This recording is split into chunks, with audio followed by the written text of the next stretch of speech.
Hello बच्चों, आज हम एक क्वेश्चन लाए हैं क्लास 10 के चैप्टर 6 की एक्सरसाइज 6.3 का क्वेश्चन नंबर 13। तो चलिए इसको सॉल्व करते हैं।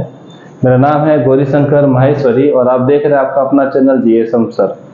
13 में गिवन है D is a point on the side BC of A triangle ABC such that angle ADC is equal to angle BAC so that CA square equals to CB dot CD।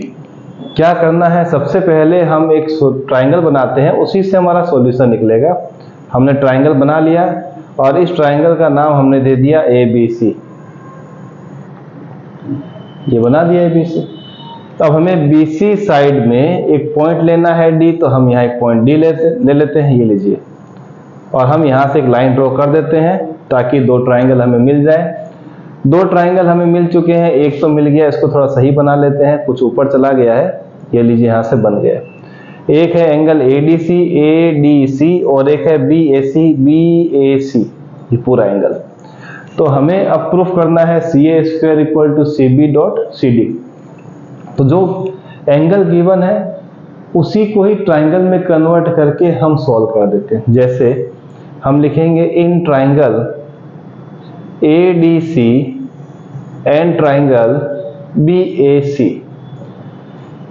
इससे फायदा क्या होगा कि एक चीज तो हमें ऑलरेडी मिल गई, हमें सिमिलरिटी निकालते ही हमारा काम हो जाएगा। तो जो हमने यहाँ से ट्राइंगल में कन्वर्ट किया है, इसका मतलब ये दोनों एंगल भी इक्वल आएंगे। तो लिख देते हैं angle ADC is equal to angle BAC और हम यहाँ लिख देंगे गिवन। ठीक है सर। अब देखेंगे ADC और BAC में ये C एंगल एक ऐसा एंगल है जो दोनों में कॉमन आ रहा है। फिर से सुन लीजिए, ADC में C एंगल और BAC में C एंगल, ये पूरा मिल रहा है और ये कॉमन आ रहा है। तो हम यहाँ पर लिख देते हैं एंगल, इसके हिसाब से लिखते हैं ACD। अगर हमने ACD लिया है तो यहाँ पर BCA लेना पड़ेगा, एंगल BCA। जिस तरीके से पहले वाले ट्राइंगल में हमने सिलेक्शन किया है नंबरिंग का, वैसे ही आप दूसरे वाले में कीजिए और यहाँ लिख देंगे बच्चों कॉमन। चलिए ठीक है, जैसे ही दो एंगल कॉमन आ जाते हैं, दो एंगल आप मिल जाते हैं, तो लग जाता है डबल ए सिमिलरिटी क्राइटेरिया। तो हम लिख देते हैं triangle ADC similar to triangle BAC by double A similarity criteria. चलिए यहां तक तो हमारा काम हो गया। अब क्या करना है, अब हमें इसको प्रूफ करना है। प्रूफ करना है तो हम बच्चों क्या लेंगे, देखिए हम एक लेते हैं CD अपॉन, अगर हमने तीसरा और दूसरा लिया है तो इस ट्राइंगल का हमें तीसरा और दूसरा लेना पड़ेगा, मतलब CA लेना पड़ेगा। तो मैं यहाँ लिख देता हूँ CA। और ये हम लेंगे क्यों, इसके पीछे की वजह एक पर्टिकुलर स्टेटमेंट से क्लियर हो जाएगी। दूसरे पे आते हैं। तो बच्चों हमने अगर यहाँ पर CD लिया था, इस बार हम क्या ले रहे हैं, CA ले रहे हैं। ध्यान रखिएगा CA, ये ले लिया CA। तीसरा और पहला तो यहाँ पर लेंगे CB, तो हम लिख देते हैं ये CB।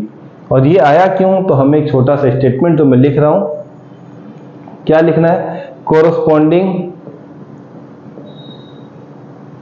Corresponding sides of similar triangles are proportional.